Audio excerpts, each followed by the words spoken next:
आम इंसान जो है वो देश के अलग अलग कोनों में कीड़े मकोड़ों की तरह मरते रहते हैं और जब कोई आवाज उठाता है तो उनके समर्थक आकर कहते हैं बोलिएगा मत, बोलेंगे तो गाली दे देंगे, अनफॉलो कर देंगे। मर रहा है मरने दो, लेकिन हमारे हीरो को मत छू।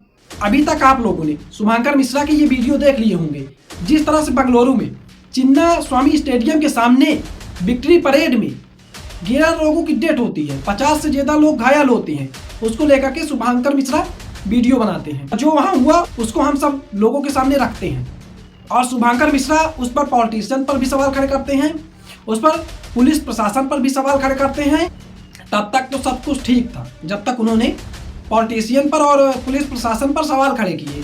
लेकिन जब वो आरसीबीएंस पर, आरसीबी फैंस पर, आरसीबी प्लेयर्स पर और विराट कोहली पर सवाल खड़े करते हैं, तो विराट कोहली के जो फैंस होते हैं, आरसीबी के जो फैंस होते हैं, वो बुरी तरह से शुभांकर मिश्रा को ट्रोल करने लगते हैं। सरकार के लिए उनकी जान एक फाइल है, क्रिकेटर्स के लिए एक नंबर, एक आंकड़ा, एक व्यू, नेताओं के लिए एक नारा।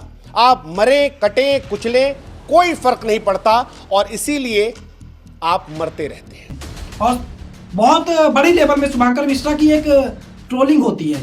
क्या इस देश के अंदर भाई साहब आपने जिसे भगवान मान लिया है, अगर उस पर कोई सवाल खड़े करता है, उसके खिलाफ कोई बोलता है, तो फिर आप किसी को इस लेवल तक ट्रोल करेंगे? वैसे शुभांकर मिश्रा ने पहले भी कहा था कि भाई साहब अगर आप आरसीबी वालों पर सवाल खड़े करेंगे, उनके चहेते प्लेयर पर जिसको वो भगवान मान चुके हैं उन पर आप सवाल खड़े करेंगे, फिर वो लोग आपको भाई साहब ट्रोल करने से पीछे नहीं हटेंगे। वो कहेंगे कि आप मेरे भगवान पर क्वेश्चन खड़े करने वाले कौन होते हैं? कि बोलिएगा मत साहब, बोलेंगे तो आपको अनफॉलो कर देंगे, बोलेंगे तो आपको हम गाली देंगे, अच्छी बात नहीं है।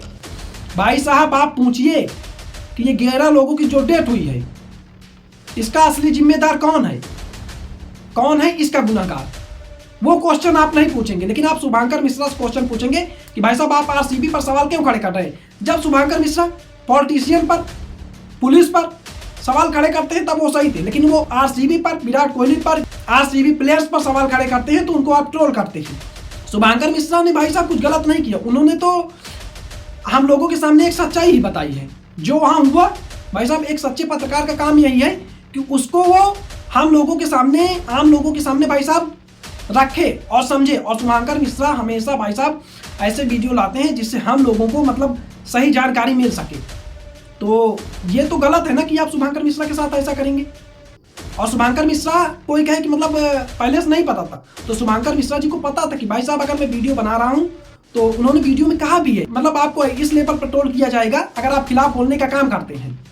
अब हालांकि विराट कोहली के खिलाफ भी एफआईआर दर्ज कर लिया गया है और जो आरसीबी के मार्केटिंग मैनेजर है उनको भी गिरफ्तार कर लिया गया है और पुलिस अफसरों पर पहले से ही एफआईआर कर ली गई है। पॉलिटिशियन से सवाल पूछना सही था, पुलिस से सवाल पूछना सही था, लेकिन आरसीबीएन से सवाल पूछना, आरसीबी के प्लेयर से सवाल पूछना, ये कहाँ का गुनाह है? ये सिलसिला पता है क्यों जारी?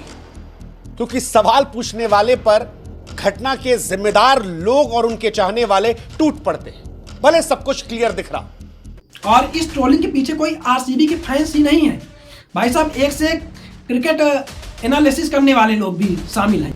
अरे भाई साहब आप ये बताइए कि कोई व्यक्ति अगर उसके खिलाफ बोल रहा है तो फिर वो गुनाहगार कैसे हो जाता है?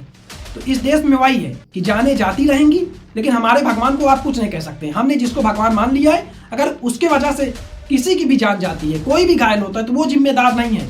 आपको जो करना है करें। अगर आप हमारे भगवान पर सवाल उठाएंगे तो फिर हम आपका क्वेश्चन खड़ा करेंगे, आपको ट्रोल करेंगे, आपकी ट्रोलिंग करेंगे। ये कहाँ का इंसाफ है? मैं यही कहना चाहूँगा कि शुभांकर मिश्रा ने भाई साहब जिस तरह से मुद्दों को उठाया है वो काफ़ी सही है। और शुभांकर मिश्रा हमेशा, चाहे ऑपरेशन सिंदूर रहा हो या फिर कोई और मुद्दा रहा हो, हमेशा अच्छे से एनालिसिस किए हैं और हमेशा से उन्होंने सच्चाई हिलाने का काम किया है।